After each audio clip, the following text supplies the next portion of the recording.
Hi hello ನಮಸ್ಕಾರ ಸ್ನೇಹಿತರೆ, welcome to Smitha's YouTube channel. ಇವತ್ತಿನ ವಿಡಿಯೋದಲ್ಲಿ ನಾನು ಸಬ್ಬಸ್ಗೆ ಪಲ್ಯ ಹಾಕಿ ರೊಟ್ಟಿನ ಯಾವ ರೀತಿ ಮಾಡೋದು ಅಂತ ತೋರಿಸ್ಕೊಡ್ತಾ ಇದ್ದೀನಿ. ಬನ್ನಿ ಹಾಗಿದ್ರೆ ನೋಡೋಣ. ಈಗ ಒಂದು ಪ್ಯಾನಲ್ಲಿ ಎಣ್ಣೆನ ಕಾಯಕ್ಕೆ ಇಟ್ಕೊಂಡ್ಬಿಟ್ಟಿದ್ದೀನಿ. ಸ್ವಲ್ಪ ಕಾದ ನಂತರದಲ್ಲಿ ಹಸಿಮೆಣ್ಸಿನ್ಕಾಯಿನ ಹಾಕ್ಕೊಂಡು ಹುರ್ಕೊತೀನಿ.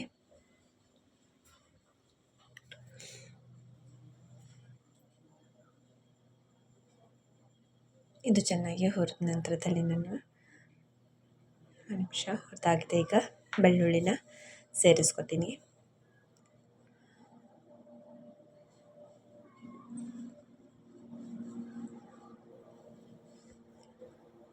ಇದು ಸ್ವಲ್ಪ ರೆಡ್ ಆಗೋವರೆಗೂ ಚೆನ್ನಾಗಿ ಹುರ್ಕೋತೀನಿ.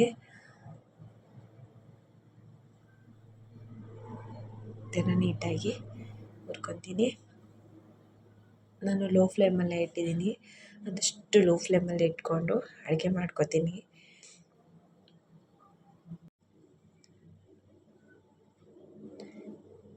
ಇದನ್ನು ಚೆನ್ನಾಗಿ ನಾನಿಲ್ಲಿ 1-2-3 ಕಟ್ ಆಗೋಷ್ಟನ್ನು ಚೆನ್ನಾಗಿ ಸೋಸ್ಕೊಂಡು ತೊಳೆದಿಟ್ಕೊಂಡ್ಬಿಟ್ಟಿದ್ದೀನಿ. ಕಟ್ ಮಾಡೋದಿನ್ನು ವಿಡಿಯೋ ಮಾಡ್ಕೊಂಡಿಲ್ಲ, ಡೈರೆಕ್ಟ್ ಕಟ್ ಮಾಡಾಗಿದ್ಮೇಲೆ ಪಲ್ಯ ಮಾಡ್ತಾಯಿದ್ದೀನಿ. ಪಲ್ಯನ ಹಾಕ್ಕೊಂಬಿಟ್ಟು ಚೆನ್ನಾಗಿ ಕೈ ಆಡಿಸ್ಕೊಂಬಿಡ್ತೀನಿ. ಇದು ಚೆನ್ನಾಗಿ ಎಣ್ಣೆಯಲ್ಲಿ ಹೊಂದ್ಕೋಬೇಕು, ಅಲ್ಲಿವರೆಗೂ ಈ ಥರ ಫ್ರೈ ಮಾಡ್ಕೊತಾನೆ ಇರ್ತೀನಿ.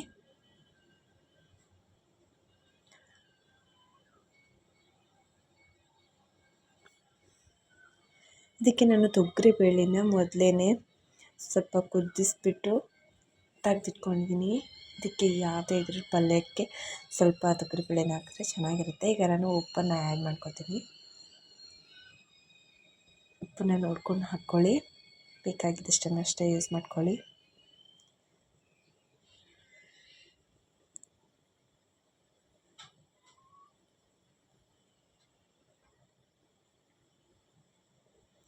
ಈಗ ಇನ್ನೊಮ್ಮೆ ಚೆನ್ನಾಗಿ ಕೈ ಆಡಿಸ್ಕೊಂಡ್ಬಿಡ್ತೀನಿ.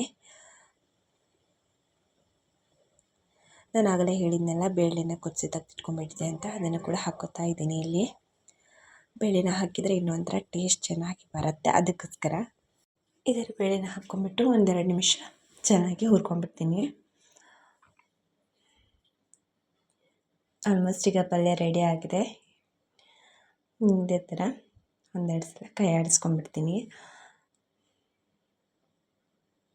ಇದಕ್ಕೆ ಸ್ವಲ್ಪ ನೀರು ಹಾಕ್ಕೊಂಡು, ಜಾಸ್ತಿ ಬೇಡ, ಸೊಪ್ಪಿನ ಪಲ್ಯ ಆಗಿರೋದ್ರಿಂದ ಅದು ಸ್ವಲ್ಪ ನೀರು ಬಿಡತ್ತೆ, ಅದಕ್ಕೋಸ್ಕರ ಸ್ವಲ್ಪ ನೀರನ್ನು ಹಾಕ್ಕೊಂಡು ಕುದಿಸೋಕ್ಕಿಟ್ಬಿಡ್ತೀನಿ. ಇಲ್ಲಿ ಒಂದು ಕಡೆ ರೊಟ್ಟಿ ಹಿಟ್ಟನ್ನು ಚೆನ್ನಾಗಿ ಒಂದ್ಸಲ ಕಲಿಸ್ಕೊಂಡ್ಬಿಡ್ತೀನಿ.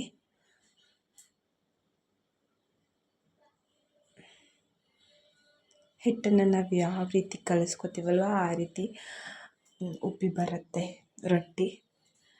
ನಾವು ಚೆನ್ನಾಗಿ ಕಲಿಸ್ಕೋಬೇಕು ಅಷ್ಟೇ. ಒಂದು 10 ನಿಮಿಷ ನೀಟಾಗಿ ಕಲಿಸ್ಕೊಬೇಕು.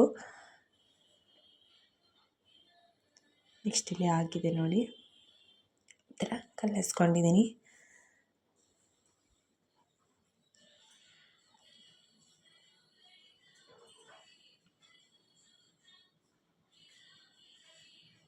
ಈ ಥರ ಉಂಡೆಗಳನ್ನ ಮಾಡಿಟ್ಕೊಂಡು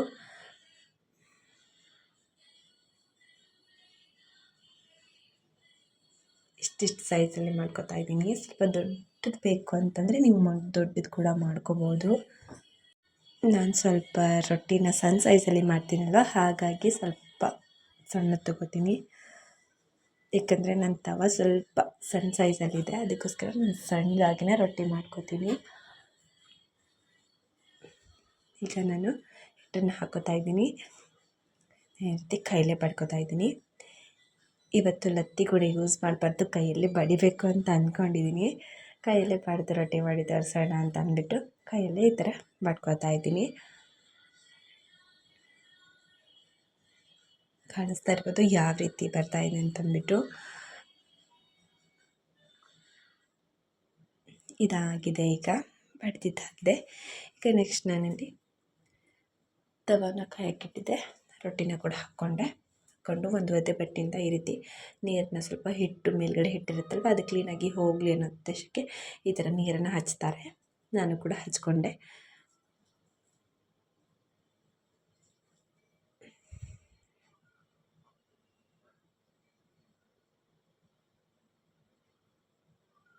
ನೆಕ್ಸ್ಟ್ ಆಗಿದೆ ಈಗ.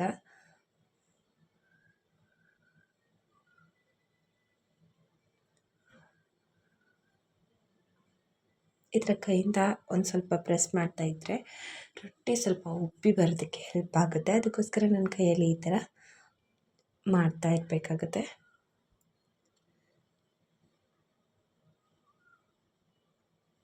ಈಗ ನಾನು ಒಂದು ಸೌಟಲ್ಲಿ ಅದನ್ನು ತೋರಿಸ್ತೀನಿ. ಒಂದು ನಿಮಿಷ.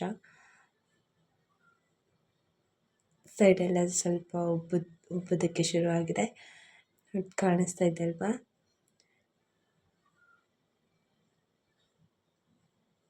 ನನಗಂತೂ ಕೈಯಲ್ಲಿ ಲಟ್ಟಿಸಿದ್ರೇ ಸ್ವಲ್ಪ ನೀಟಾಗಿ ಬರುತ್ತೆ. ಈ ಥರ ಕೈಯಲ್ಲಿ ಬಡಿದ್ರೆ ನಾನು ಸ್ವಲ್ಪ ಸೈಡಲ್ಲಿ ಸ್ವಲ್ಪ ಇದಾಗುತ್ತೆ. ಹಾಗಾಗಿ ನಾನು ಸ್ವಲ್ಪ ಲಟ್ಟಿಸ್ಕೊಂಡೇ ಮಾಡ್ತೀನಿ. ಇವತ್ತು ಫಸ್ಟ್ ಟೈಮ್ ಈ ಥರ ಕೈಯಲ್ಲೇ ಬಡ್ದಿದ್ದು, ಹಾಗಾಗಿ ಸ್ವಲ್ಪ ಆ ಕಡೆ ಈ ಕಡೆ. ಒಂದು ನಿಮಿಷ. ಈ ಥರ ಸೈಡಲ್ಲೆಲ್ಲ ಈ ಥರ ನೀಟಾಗಿ ಇನ್ನೊಮ್ಮೆ ತಿರುಗಿಸ್ಕೊಂಡು ಹಾಕ್ಕೋಬೇಕಾಗುತ್ತೆ. ಯಾಕಂದರೆ ಒಂದು ಕಡೆ ಬೆಂದಿರುತ್ತೆ, ಇನ್ನೊಂದು ಕಡೆ ಬೆಂದಿರಲ್ಲ. ಅದಕ್ಕೋಸ್ಕರ ಈ ಥರ ಒಳ್ಳಿಸಿ ಹಾಕ್ಕೋತೀನಿ. ನೆಕ್ಸ್ಟ್ ಇದು ರೆಡಿ ಆಗಿದೆ. ಈಗ ತೆಗೆದುಬಿಡ್ತೀನಿ. ಸಾಕು ಇದು. ಇನ್ನೊಮ್ಮೆ ಒಂದೆರಡು ಸಲ ಒರೆಸ್ಕೊತೀನಿ. ಹಾಗೆ ಇನ್ನೊಂದು 2-3 ರೊಟ್ಟಿನ ನೋಡಿ, ಸೌತೆಕಾಯಿ ಸಬ್ಬಸಿಗೆ ಪಲ್ಯದ ಜೊತೆ ತುಂಬಾ ಕಾಂಬಿನೇಷನ್ ಚೆನ್ನಾಗಿ